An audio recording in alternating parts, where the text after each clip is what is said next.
And I'm back, folks. This is one for Nene Prepping Kitchen. People were asking me a lot of questions. If we have a brownout, what I'm going to do? I just got a freezer and it's full of beef or seafood. I live on the East Coast. This is why Uncle On chews this. Do you know what kind of animal Uncle On's chewing on? I don't have teeth, so it takes me a long time. It's a cuttlefish. Like I said, the bug challenge is kind of boring because I eat bugs all the time.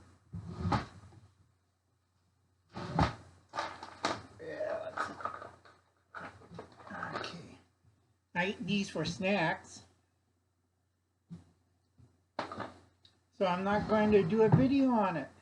Big deal. I'm Asian. I eat stuff. And before I got interrupted, the classic pre-World War II russet brown 45 holster.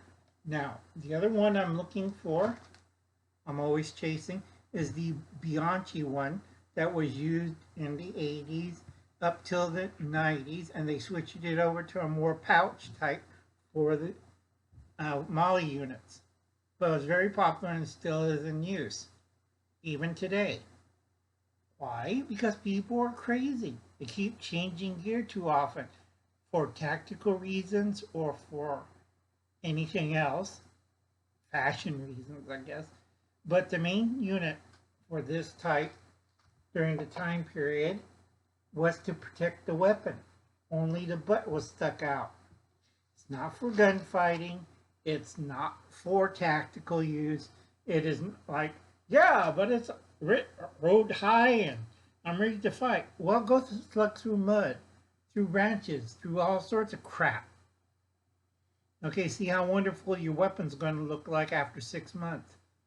Okay, that's why General Patton chewed out Lieutenant Patton a lot for using an open top holster. Okay, because he was a field officer and he knows better. Patton did it because he was rear command. And he was flashy, but he wasn't that stupid either. So like I said, folks, old school. I'm not in, if I'm tactical, I use my Cridex one.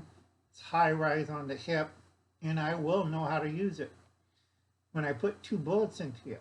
Now this one right here, I always keep a spare around. So like 45, like I like the 911. Now, back to Nene's problem, and most people on the East Coast who's going to experience brownout. We've been experiencing that on the West Coast, and everybody laughed at us over on the East Coast. Yeah. But our system's new. Your system's over 2 centuries old, almost.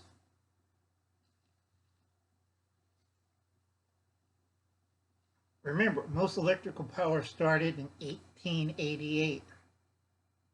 So your grid is really crappy and old, and it stinks. Also, half your power plants are outdated. Half your nuclear is outdated. Okay, now back to your problem at home. You got a big chest freezer or refrigerator. I have to ask you a question. What's your secondary power source to run it? Now, I already did like 3 live streams on this and 2 videos and chats with other groups of preppers, and a lot of them aren't prepared. There's a lot of units that you could buy. You have to rate how much per hour does your refrigerator or freezer unit use. Wattage. Then you have to do simple math to figure it out. How long do you have to run the freezer unit until it gets below freezing level? Then you unplug it from that, and that's good for 6 hours if you know how to stack the freezer right. A lot of you don't. They have ice in it and got chunky things in it, and you don't have a cold unit, which is simply bottles filled with water and flour to freeze to retain the coldness in the unit. You should have in 4 corners or a big piece of sandstone, because I've been talking to people who have been doing this for, let's see, this is 2000. I think I've been doing this since 2016, I think. I can't remember because I have brain damage. So you go type in into Amazon Eco, CEO, and Flow, FLO. Okay, and you put power station, not solar generator. That's a misnomer. Okay, because people doesn't understand how things work.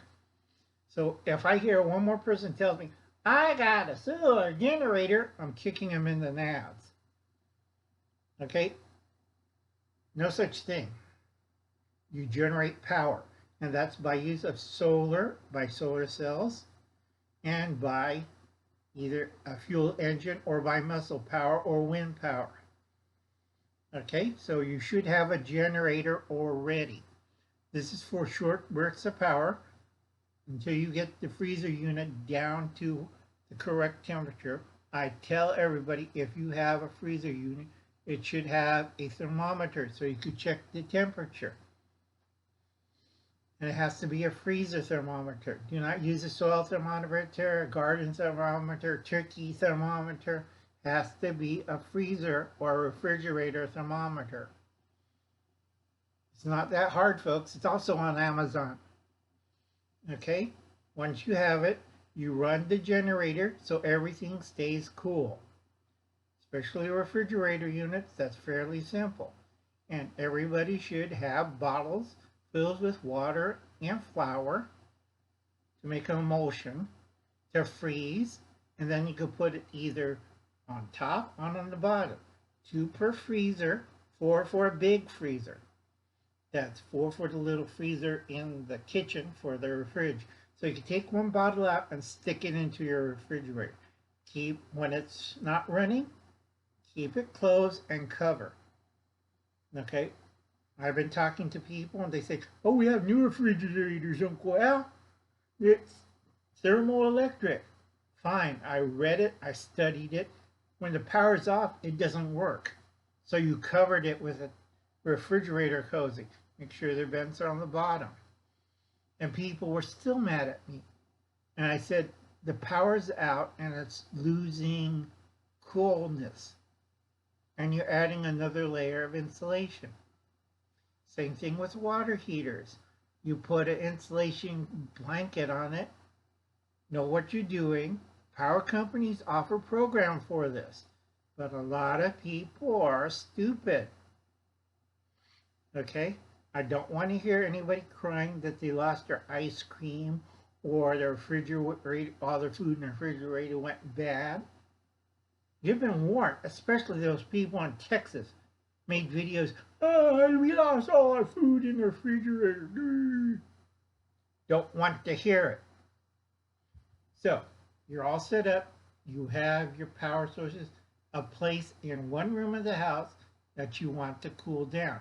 Now, if you're in a high humidity area, you pick a cool room. You put, like I told before in the last video, you get a wall-mounted AC. It's in a window. You could either put it up with a 5-panel solar power. That'll run it perfectly. And you have to have the unit to change it from DC to AC. You can check any of the solar power channels. They'll explain it to you. Okay, I shouldn't have be making this video to explain to everybody. You should already know this. Let's see, 6 years ago. Gee, this is getting really bad, folks. Okay, so, like I said, combat prices, don't drive, don't go on vacation, grow a garden. Good Lord, I got so much wood. Hidden message. Nothing is normal anymore. Number 2, trust no one. Who knows? There could be a Manchurian candidate, a puppet. Then you have the people to blame for it. Schools, parents, friends, social media, the manipulators. I didn't put it there, but I put it with strings. But the manipulators, corporate media, people on YouTube. Truth. And then finally, we got the puppet masters. I keep telling people you're going to see a lot of head swings. So everybody should be growing a garden. It's thrifty, it's patriotic, it's healthy, it's not racist.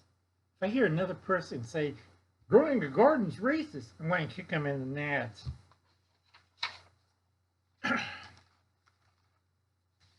Okay? And again, because we're under a fire watch,